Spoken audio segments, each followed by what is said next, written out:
Hey, kan kol thei hi a thur tlat maya mak khop maya hey a thur tui yo khop mai kol thei a thur chi la phulo tan hei hi kan lawange hei kan eyange o thur tlat mai ni ki ho hi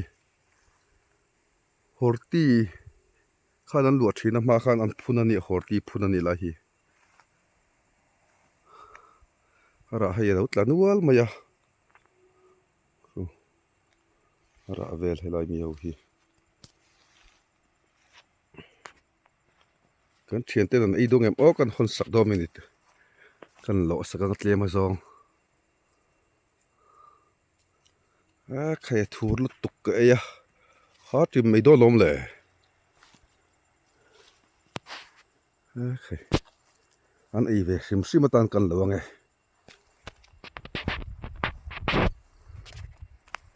ya puam hi ni anang o puam hi kan lo chin tiang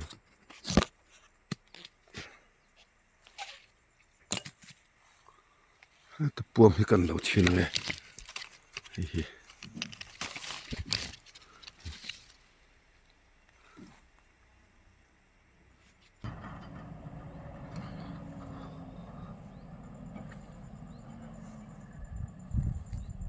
Eli lo ko le phayang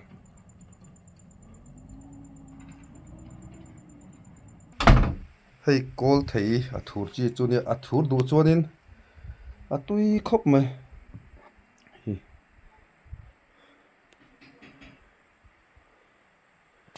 a thur sak maya ko le alum e mai luya zu kal lo kang o lo kal lo nem ko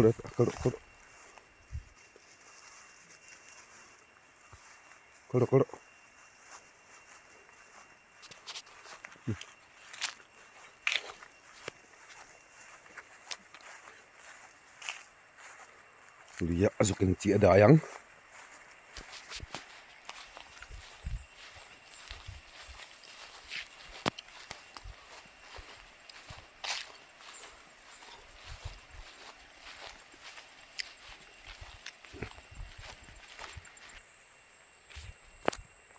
Betul dah, Eli.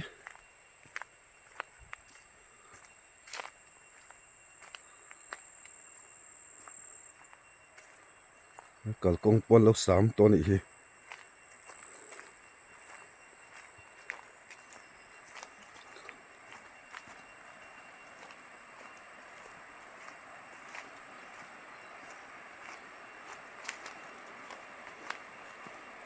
Tui chu ari hum maya.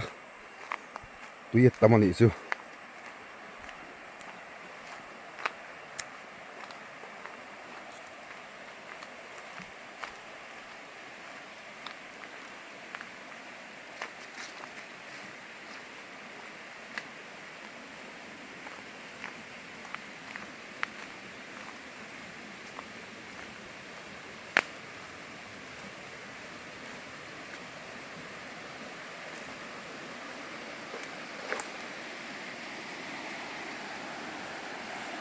Kita tang hian tui pipe sawa. Tani hi. Rit nai tui lo wala tam ve.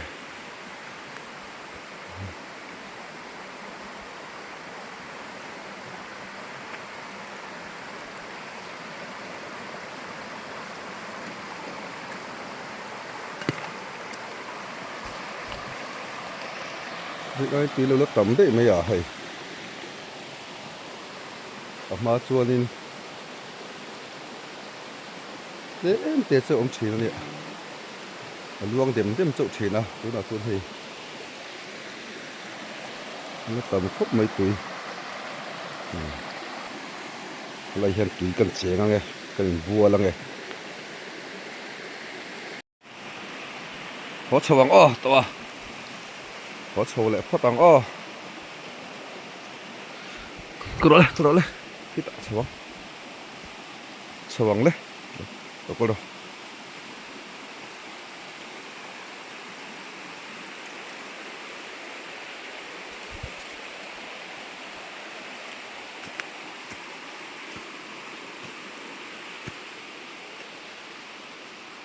Kalau kita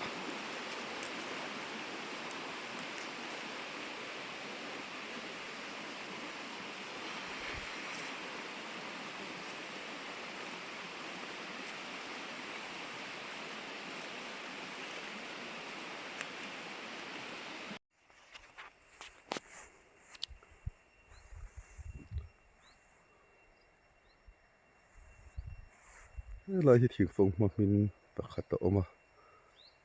hawp hei pa in kan lawang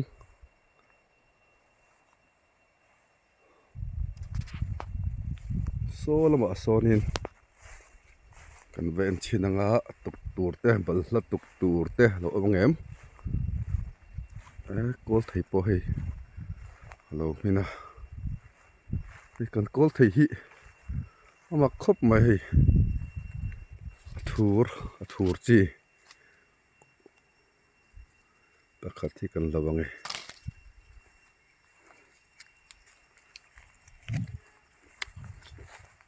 ne chung hi sin ve ta ma sia thur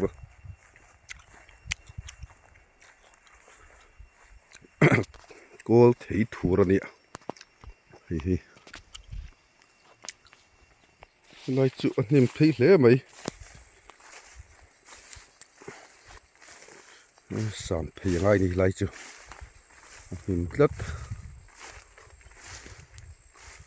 so lai son tuk tur te omem le o kan ven chinanga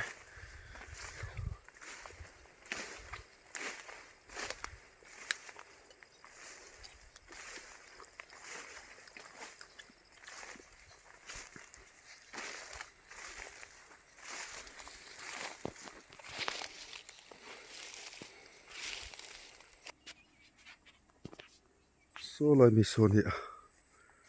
du ain la mi tu kala hun chi lo in kasia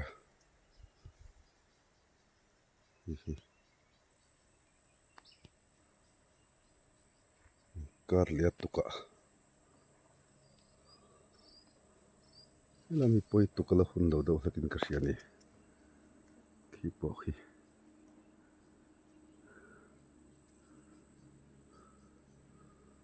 nim mai phei to lo mai tiang nim to tlat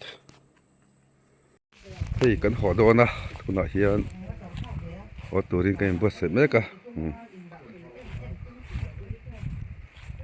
do na ngaro eli lok ngaro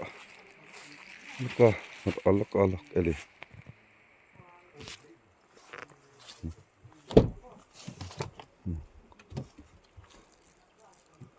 thu le vang to ni kan eli chu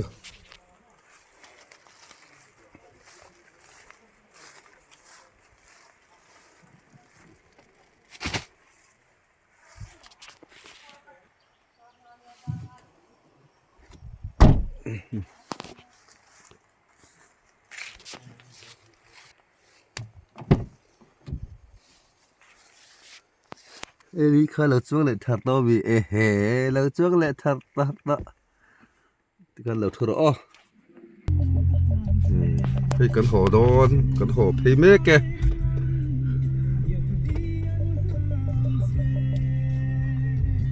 kan ko var lo hei kan ho me ke ho cho do ne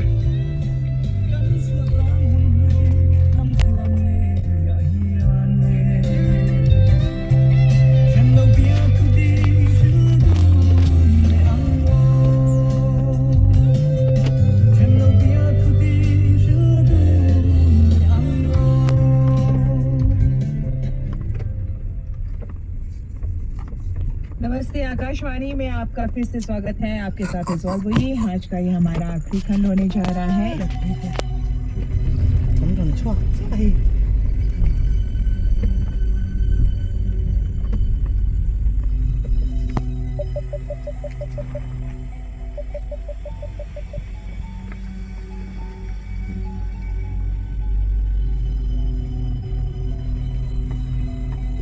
Intan lo putih lagi kai khar me